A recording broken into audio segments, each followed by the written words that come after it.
Halo teman-teman, di lesson kali ini kita akan belajar mengenai seeder ya.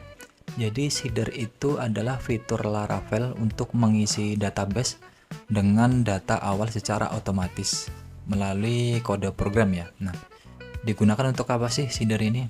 Jadi seeder ini digunakan untuk membuat data dummy. Kita kan tadi sudah mempunyai tabel kategoris ya, namun di tabel tersebut kan kita belum punya data.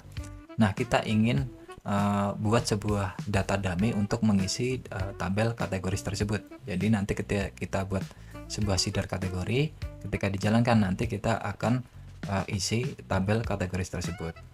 Kita masuk ke project kita sebelumnya. Silahkan teman-teman buka terminal. Kita langkah pertama akan buat sebuah seeder baru ya. Jadi dengan perintah artisan php artisan make seeder. Namanya apa, kategori seeder ya, kategori seeder. Nanti kalau teman-teman mau buat produk seeder nanti ya teman-teman tinggal produk seeder gitu. Jadi belakangnya dikasih nama seeder gini, S nya besar ya, kita enter. Nah, kita akan dibuatkan sebuah file baru ya teman-teman. Sama Laravel itu ada di database folder seeder, lalu di kategori seeder.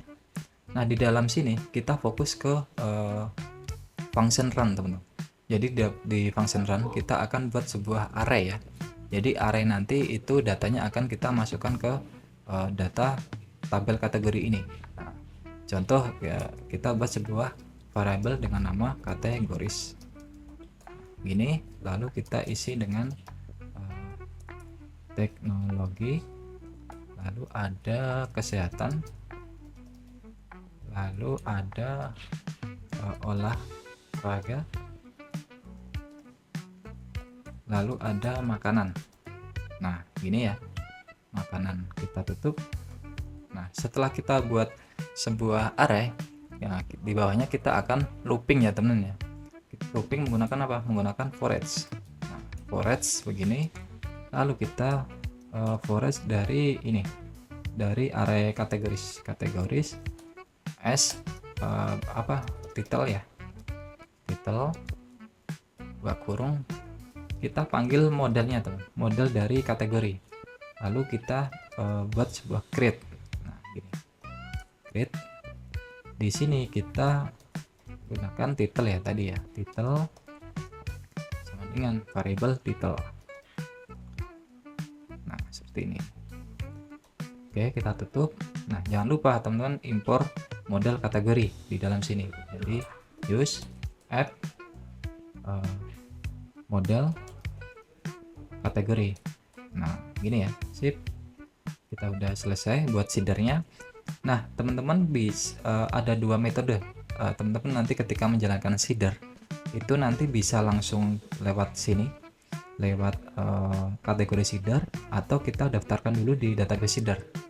Nah, kalau daftarkan di sini, teman-teman di dalam run menggunakan perintah variable this. Nah, kita call lalu kita panggil kategori seedernya teman. Nah, ini kita panggil kategori seedernya. Kalau teman-teman punya lebih dari satu seeder, nanti teman-teman tinggal tambahkan di bawahnya sini, contoh produk seeder. Nah, ini juga bisa nanti.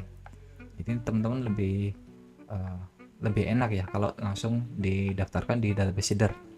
Sebenarnya kalau langsung dari sini sih bisa, nanti ketika teman-teman jalanin seeder. Nah, kita kan di sini database seeder, manggilnya seperti ini. Nah, untuk menjalankan seeder kita menggunakan perintah php artisan dbseed. Nah, dbseed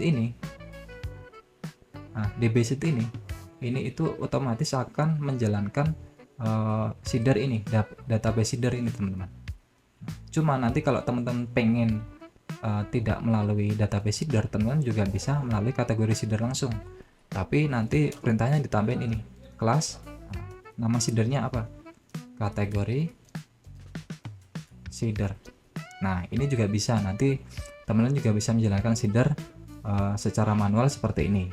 Nah, cuma nanti kan kalau teman-teman punya banyak seeder itu kan repot juga ya, harus jalanin satu-satu. Lebih enaknya itu teman-teman daftarkan dulu di dalam database seeder seperti ini. Kita call, baru nanti kita call semua, baru kita jalanin PHP artisan dbseed. Jadi dbseed ini otomatis akan menjalan atau mengeksekut database seeder.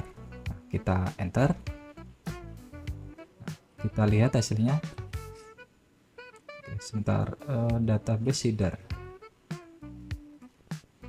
PHP artisan dbseed ya. Nah, oke, berhasil ya teman-teman ya. Done.